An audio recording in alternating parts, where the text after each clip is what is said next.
Hey, everybody. Welcome to episode number 195 of the Debt Free Dad podcast. Today, I'm excited to welcome Samantha Hubbs to the podcast. Now, Samantha joined us in Roots in March of 2023.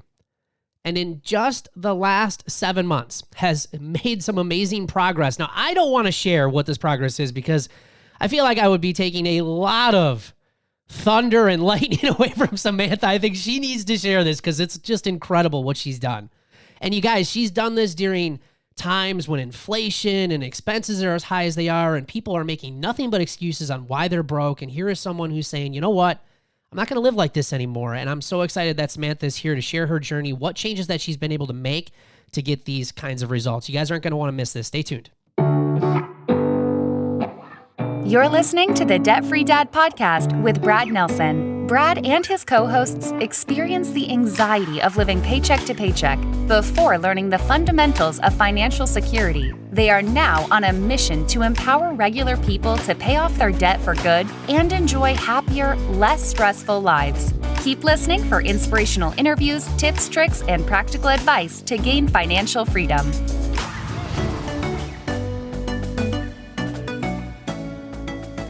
Hey, how is everyone doing today? You can find us on Facebook, TikTok, YouTube, and Instagram. Just search Brad Nelson, Debt Free Dad. And welcome to today's show. By the way, I just want to give a huge shout out to a lot of our social media audience. It's been great to get some great feedback, great comments on a lot of the stuff that we're posting and being able to communicate back and forth with you guys. So if you guys are listening to the podcast and not on some of those social channels, go search and find us, man. We are creating some great stuff out there, including this podcast. And it would be great to connect with you guys. Remember to get all the resources, show notes, and links for today's show. Head over to thedebtfreedadpodcast.com. You can click on episode number 195. Again, that's thedebtfreedadpodcast.com. And you'll be able to find all of the other podcast episodes that we have done over the years at that website as well. And as I introduce the show, you guys, I'm so excited that Samantha is here with us here today. Now, Samantha lives in St. Louis, Missouri with her husband and two daughters who are 8 and 4, and their rescue dog, Rosie. She is a die-hard Eagles football fan. Now, I'm a Green Bay Packer fan.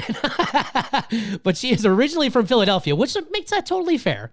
And for fun, they love to camp and hike the outdoors whenever possible. Samantha is a traveling salesperson for a large chemical company, which has allowed her to see a lot of the world and work in a lot of cool industries over the years, which is a lot of fun. Samantha, welcome to the podcast. I'm so excited that you have taken some time to come on and just share all of the amazing things that you've been able to do over these last 7 months. Thank you. Thanks, Brad. It's been a journey and very happy to be here. Yeah, I'm excited. So let's go way back. All right, Yes. Let's go back like we always do. If you've heard interviews on this show, Yeah. I like to talk about, money from a young age. How did you Yeah. learn about money, growing up as a kid? And Yeah. how do you feel like what you learned, maybe whether it was from, your parents, guardians, school, how did that, affect you as you became an adult and started to manage money as an adult? Absolutely. So I grew up in Florida and my parents divorced at a pretty young age, about 7. And there was early on, I remember there was fights about money, about, we couldn't go on vacations. We couldn't afford. It was always, we couldn't afford. And I didn't really think much about it because I knew my parents worked and I felt like we had things. I never questioned like why we didn't own our home. We didn't own, nice cars or anything, but that wasn't the thing. It was just kind of understanding like that there was tension all the time. And then as I got a little bit older, I started to realize my parents really appreciated things more than, maybe going to do stuff. And I didn't really feel too much about it, but as I got older and started to do things on my own, I'm like, well, I'd rather go places than have things, like unlike my parents. So I got a job as soon as I could. And most of my savings went to, hey, on the weekend, I'd like to go do this, a concert with my friends, or I'd like to go do this. So I started to formulate my own opinion, but realized I was already pretty different than my parents. And going into college, because of that, we can't afford. I realized my parents didn't save anything. Yeah. So I went into debt for the first time going into college and taking on all those loans. And I had zero knowledge of what a credit card meant, what financing meant. So it wasn't until I was graduating college, seeing what all of that debt that I just incurred really meant. And even though I've been working and I kind of understood, savings and getting what I wanted involved hard work. I didn't understand the long game at all. Yeah. So I went in just realizing in my 20s, I have to work harder to try to keep up with those bills. And then the bills start coming after I graduate. So my mind is saying, I just got to work harder, work up my way up the ladder, and I'll make money and this will all go away. But I never learned the habits to make that right. So fast forward, going into my 30s, I have my first kids.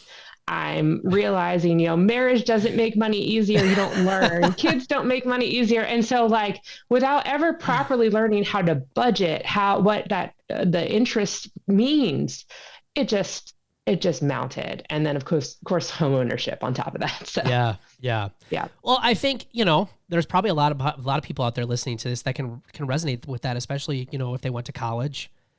Cause I hear that story a lot, where, I mean, it's still happening to this day with kids, getting into college where, they're not being educated, on what they're getting themselves into. They don't understand, they're maybe going for like the college experience, but they don't understand what that college experience is going to cost them and how that debt is going to affect them.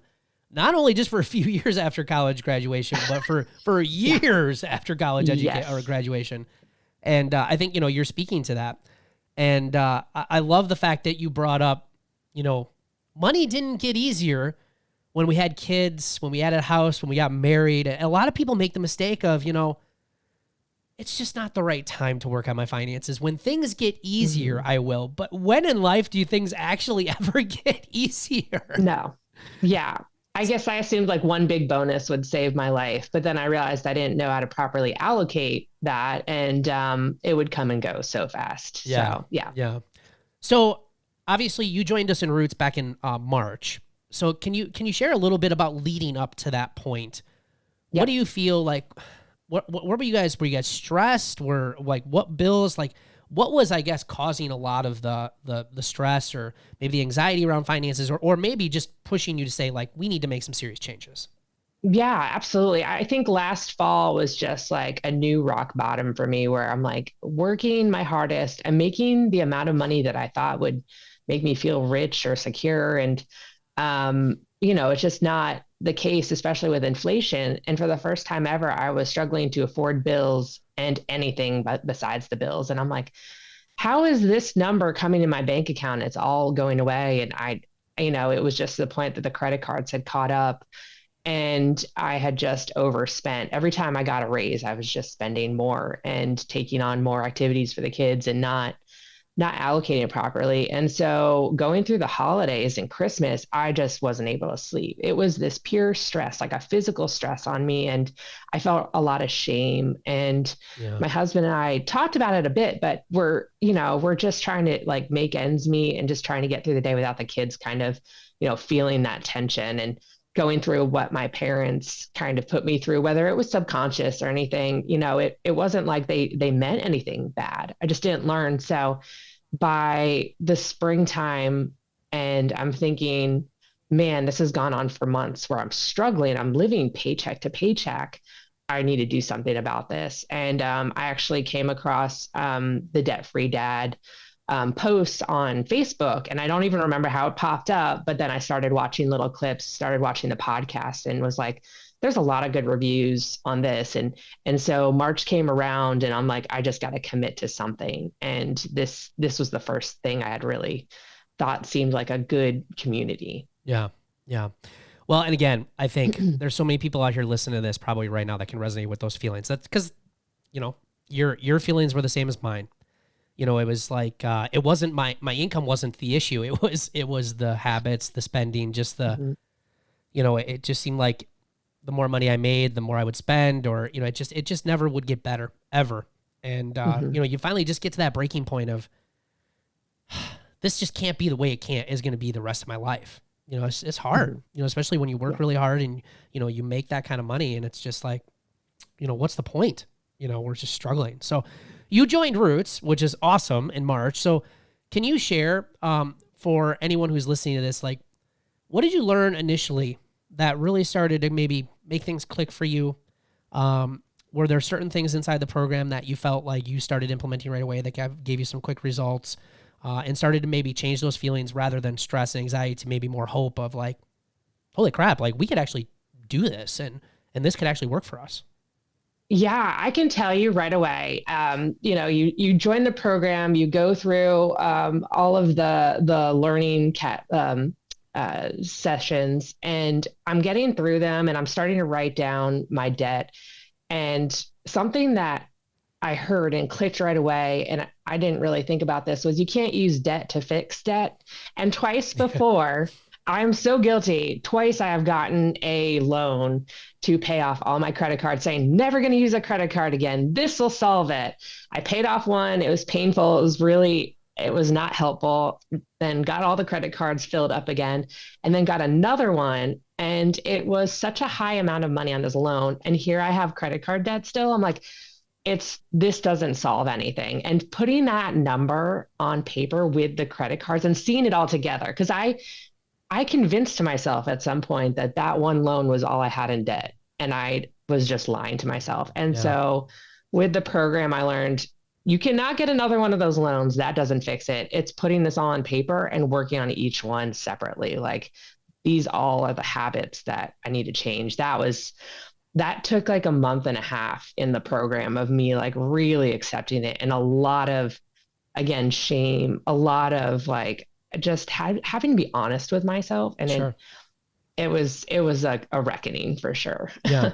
Can you share a little bit? Because if you've been listening to this show, and, Samantha, we're huge on behaviors, habits, and choices. I think that's like the underlying issue for most people who are struggling with their finances.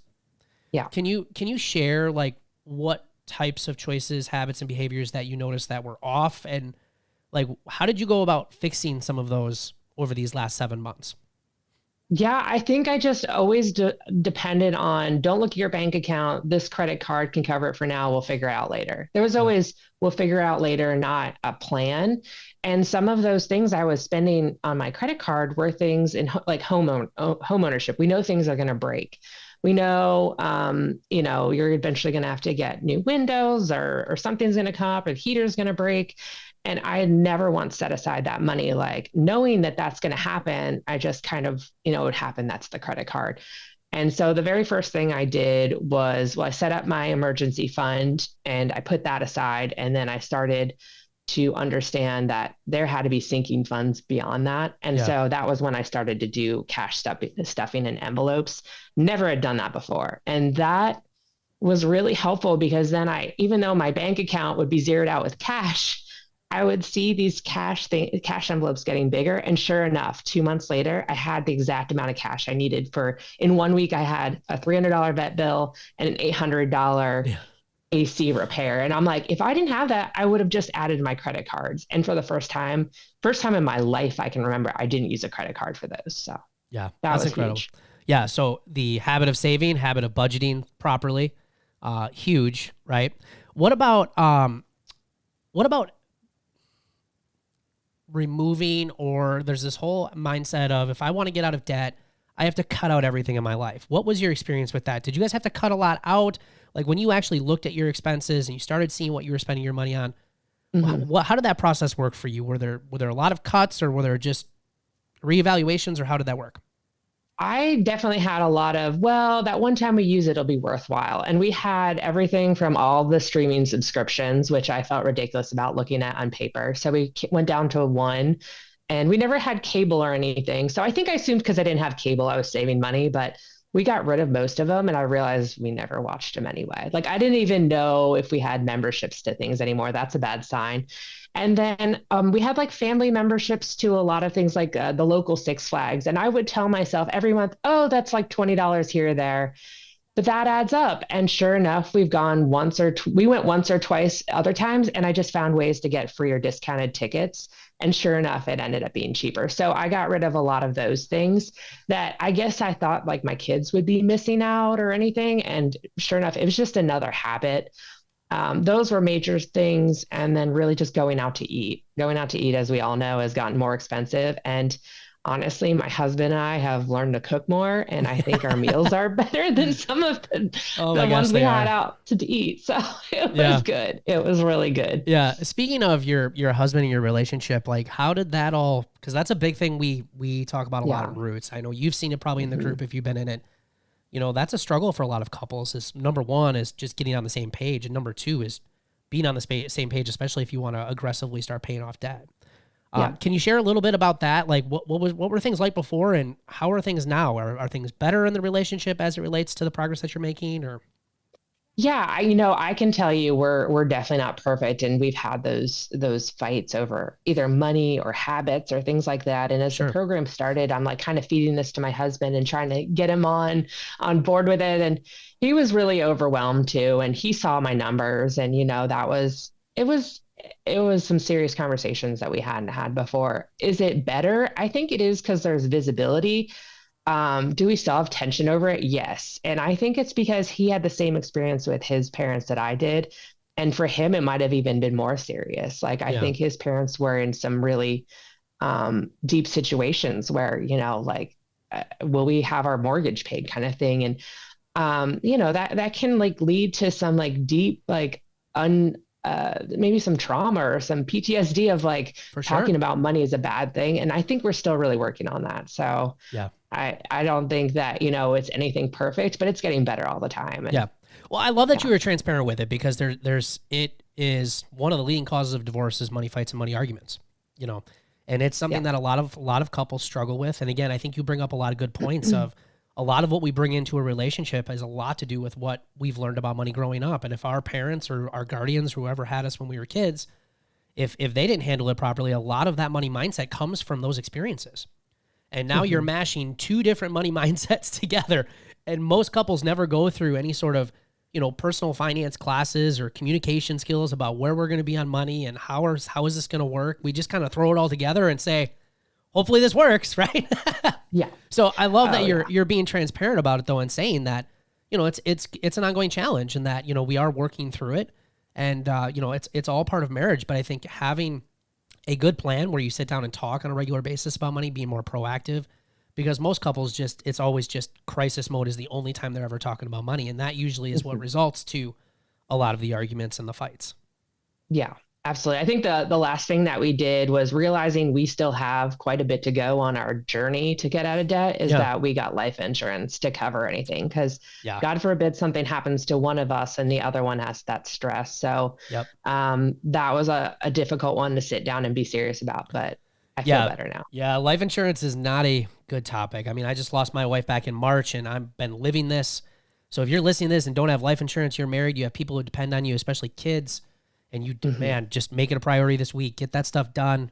Yeah. So important as it relates to your financial lives and really moving forward and rebuilding a life once you have to move on. It's tough. So moving on. Okay, much happier topic. Can you share with everybody what you? This is crazy to me. When you sent these over, I was like, I mean, I knew you had been doing well, but I didn't Yeah. know, I didn't quite know how well you had been doing, admittedly, and Yeah. maybe I need to be more involved with that. But seriously, when you sent me your numbers, Yeah. I was just like, holy crap! So can you Yeah. share what you've saved and paid off since you joined in March? And mind you, this is only about 7 months ago. 7 months total that you've been doing this. Yeah, yeah. So I will be very blunt. I started, besides my mortgage, $109,390 in debt.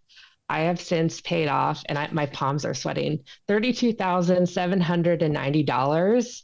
And I can't believe I had that in order. Like that it was just pure willpower. But I can tell you, I was even shocked it was that much because I was stressed that I wasn't doing enough. And I look at my numbers probably every other month as a whole because I'm just looking at the granular get through and stuff my envelopes and everything. But $32,000 and I was able to come up with that. Like I'm kicking myself. Like, how did I get into this situation? Yeah, Like, it's yeah, absolutely incredible, absolutely yeah. incredible.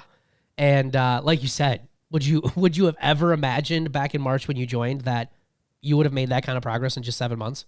Never, never. And I mean, I do have side hustles. I do more than just my day job. and I've doubled down on that. So it's not just like I'm making a lot of money and it's just there. Like I've really tried hard, but Yeah. never in a million years did I think I could do that. Yeah. And yeah, I could have been out of this a lot sooner if I had tried Yeah. this program or something. So I know like people are like, how is that even possible?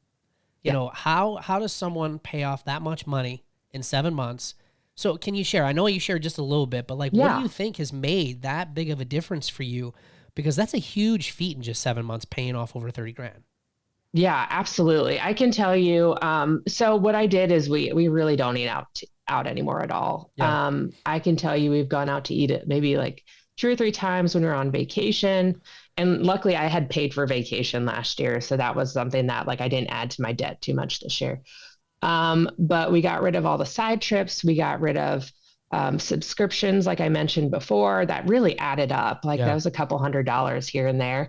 And then I added to my side hustle. So 2 things I did was marketplace. I sold so much in marketplace the first 2 months. That was like 5 grand and stuff. And one thing, I hate to say this, but I loved my Peloton. 2019, 2020, I loved it. Yeah. I stopped using it. I sold it. That was a lot of money.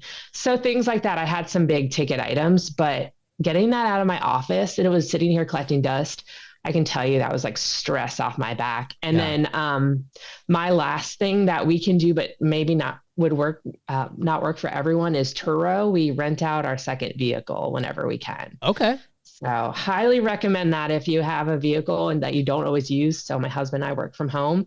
That has generated a good extra income as well. That is interesting. So can you talk a little bit about that? Because I'm always interested in just what people are doing for unique ways to bring in extra money. Because I think right now there are people who would just say like, well, I can't make any extra money. I'm like, in human history, we live in the best time in human history to make extra money right now. I mean, there's so many opportunities out there. This is a cool one. I haven't heard about it. So just share a little bit and like how much, just roughly, how much extra money has it generated, do you think? So we can do between 900 and 1,500 in profit. So we rent out every weekend basically because we're all using one car. Sure. And so between Thursday and Monday or Tuesday, pretty much we drop off our car at the airport. It's all cleaned inside. And it's not a brand new fancy vehicle. It's like an SUV from 2018, but people want to rent a vehicle like at the airport and make it convenient. So it offers a service where you can rent it out and you can charge whatever you want. They have their own insurance. So it's like very limited liability. And then what we give up is having an extra car for 4 or 5 days every week. Right. So that is super awesome. And like roughly on a monthly basis, how much extra does that bring in, you think? That, I mean, we on our good months, $1,500. $1,500 extra. Yeah. Yeah. See, that's I stole this idea from my neighbor. So we actually, like, if you have anyone else around that can help you, you can work together to kind of help each other drop off cars and things like that. But more and more people are doing it. Turo. It's very good. Awesome. Yeah. Well, thanks for sharing that. But yeah, I mean, think about that. And it doesn't necessarily have to be just this one, but I mean, just start looking. If you're out there, wondering how you can build an emergency fund, wondering how you can start paying down extra debt. I mean, Samantha, they're doing a lot of things. They're cutting things out of their budget. They're making different choices with groceries and going out to eat and, you know, coming up with ways to make extra money, and $30,000+ paid off in 7 months. It's not like they're just sitting here and didn't make any changes and that just happened. You got to be willing to make some changes. That's incredible. So let's talk about feelings. Like you mentioned, you know, you were feeling last fall about a year ago, like stressed. Like, how are you feeling today compared to where you were last year? Last year, especially going into the holidays, knowing like I couldn't afford to go to Thanksgiving, like out of state. I couldn't afford like all the gifts I wanted for my kids. Like I realized I was telling myself and stuck in this situation that maybe my parents had been, and I had like started this cycle and I was not sleeping. I don't think I've ever been so stressed in my life. Yeah. And I think it was apparent that, you know, the more I felt that way, the more I just stayed there too. You just end up in this depressive cycle where you just can't act on it. And I didn't know where to start. So I went through that for like 3 months and I just never want to be there again. So in the spring, and I get really emotional too, because I have 2 young kids, I feel really responsible. Yeah.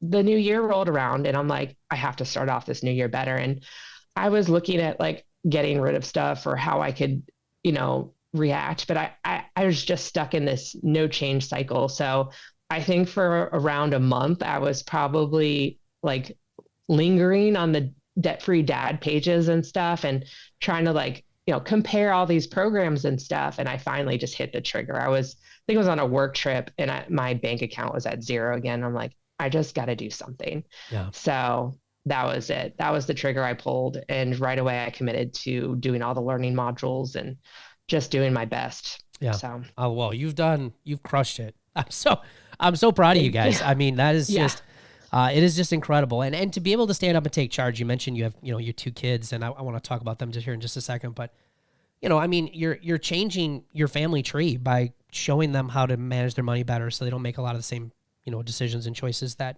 you've done and that you've had to struggle through all these years. Being able to, it's not just about you and your life when you got kids, and I think there's this sentiment out there that, yes, we need to start teaching kids about this in the school system, but I think it starts at home, and as parents, I think if we all did a better job just managing our money better, you don't necessarily have to always just be in words teaching them. It could just be by your actions.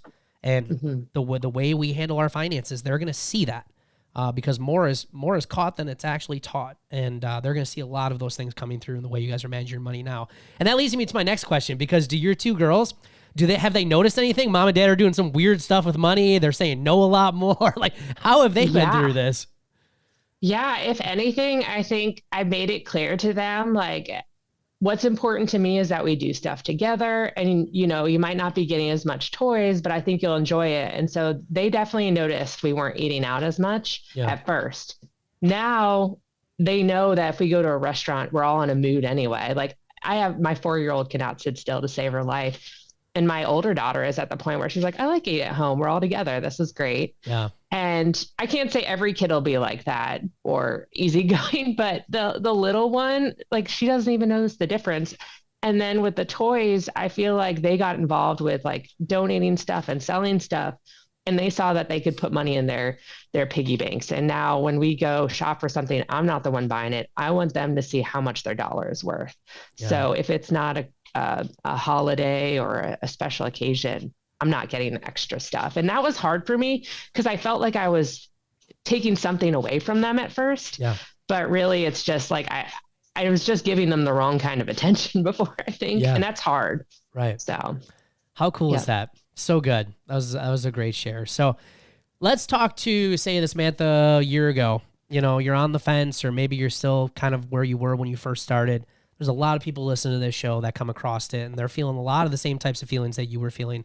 What would you say to them? Not necessarily just, join Roots, because I know it's been successful for you, but just in general, like, what would you say to that person that's just sitting out there, that's struggling, stressed, just at their wit's end, looking at their bank account, tired of it always being zero? What would your suggestions be to them?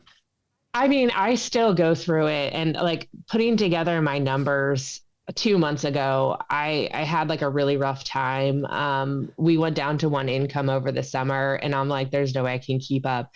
And it's a roller coaster. It is not like you join the program and everything's like honky dory and, you keep paying it off. And as much as you want it to go that way, life just doesn't work that way. Right. The emergency fund is there for a reason, and it will come and go. I spent mine twice now, and it was heartbreaking to see those numbers at zero again. I would say, like, just, you can't give up. It's definitely a long game. It's something where you change your habits and you'll feel better about it. And most days you'll feel better about it, and you're doing the right things, but there's still going to be tough days. And that's with any major lifestyle change. I think it's so easy to beat yourself up when it's not the best day or the best week. And I still get really emotional when I see the total number that I owe. It's still really big. And I did this. I need to work at getting it better, but just knowing that I can do something about it makes me feel better. So yeah, I would say, find a community, find someone that's going through the same thing. And it's hard on social media. People can be really judgmental, but the one thing I will say is, in this group, no one ever says anything like negative when you come out and you're like really putting your heart out there about like making a mistake. And that's hard to find. Yeah. I will say our group is just, it's phenomenal. And, I would love to say it was all because of me and the stuff I teach, but it's not. I mean, the number one piece of feedback that we get from our Roots members is that the community, it's been the other people in this group that have made the biggest difference for me. Because like you said, Samantha, it is an up and down roller coaster ride, whether you're doing it on your own or you're doing it in a program like Roots. But the benefit of doing it with other people is you get that support and accountability, because you're right. There are going to be days, there's sometimes even weeks, sometimes months where it's just crummy. Things aren't going your way. And, it's easy just to up and quit, because society, they want you to live paycheck to paycheck. And when you're around another group of people that are pushing you, you stick with it. And again, like I said, I just want to say I'm so proud of you guys, because I see so many people just getting stuck in these excuses right now, especially with inflation and expenses being the way that they are. And everyone's just pointing the finger at everybody else. And you guys have decided to say, okay, sure, expenses are high, inflation is there.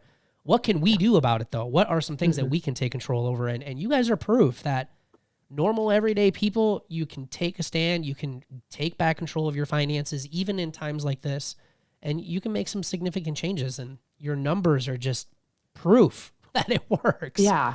I am in shock still, and it feels good, but looking at the full picture, it has been a huge change for us, and it wasn't overnight.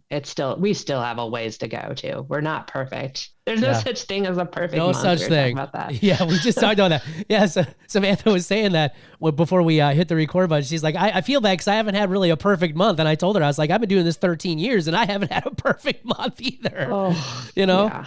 It's just, we're human, and, we're going to mess up. Life's going to happen. Things are going to things are, even if you get it 80% right, you're far much better than doing nothing at all, And so, yeah, I just want to say huge congratulations to you. Thank you so much for coming on and sharing. I know that there's going to be people out there that are going to have some motivation behind this and being willing to make some changes, because, again, I think you guys are an inspiration to people that, hey, these people can do it. Why can't I do it? So, seriously, it means everything to me that you came on and shared your story and spent some time with us here today.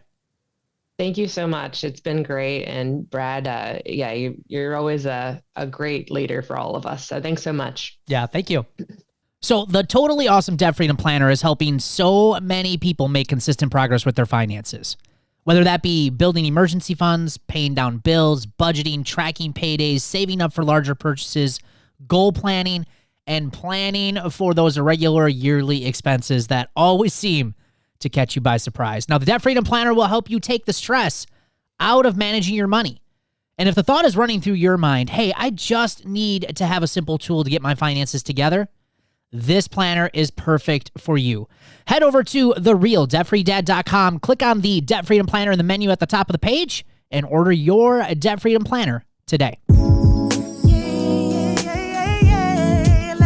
Let's talk about that, baby. Let's talk about your money. Let's talk about all the good things, all the bad things that may be. Let's talk about that. All right, that means it's time for the celebrations of the show. And again, just a huge shout out and thank you to Samantha for joining us.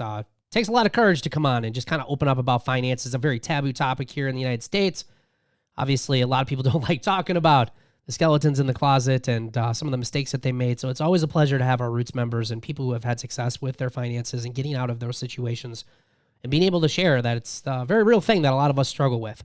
And I appreciate her transparency and being willing to share the amazing progress that she's been able to make. So kicking it off today, Shannon Dukes. She says, life has gotten a bit crazy lately. I've stuck to my budget mostly, but I've also gotten off track on some dining out instead of grocery shopping and cooking at home. But this week, I have been getting caught back up with the podcast, replayed some of the weekly live meetups here in Roots. I'm not necessarily off track, but I'm keeping myself accountable and motivated. Shannon, speaking kind of very much to what we talked about on the show today, it is just not a linear path, right? There's always going to be those ups and downs, and the key is, sticking to the plan, and that is a great win, is getting back on that wagon. So good for you. Stacy Menser, we have done our Roots 15 every day this week without fail, which is an awesome way to stay consistent. If you're not familiar with the Roots 15, it's literally just committing to 15 minutes a day working on your financial life. And Stacy, getting it done. Congratulations to you. Hillary Morse, who's also been on our podcast a few episodes ago, she says, the store that I buy my daughter's clothes at was going out of business. Everything was 60% off. She is growing like a weed. I know they do, right? And needed some new pants, and I had the money to buy them. She says, savings win. And yes, Hillary, savings win and a budgeting win for having some money put away and ready to go for those clothing expenses, especially for our kids, and not having to go into debt for us. Huge win, Hillary. Last but not least, Renee Abbing. I haven't used my debit card. My credit card still remains at a zero balance, and my cash envelopes still have money. A huge win for me, Renee.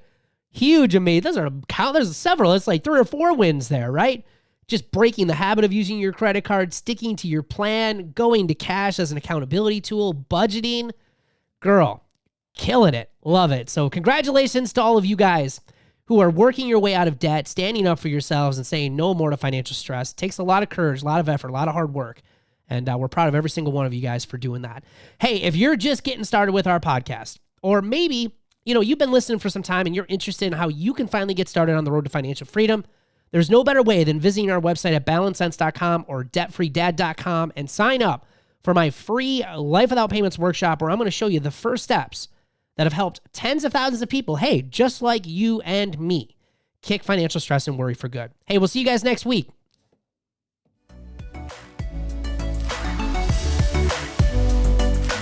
Thanks for listening to the Debt Free Dad podcast. Connect with us on Facebook, TikTok, YouTube, and Instagram at Brad Nelson Debt Free Dad. If you found value in today's episode, please leave a rating and review. We so appreciate it. For resources, show notes, and links mentioned in today's show, visit balancedsense.com. That's balancedsense.com.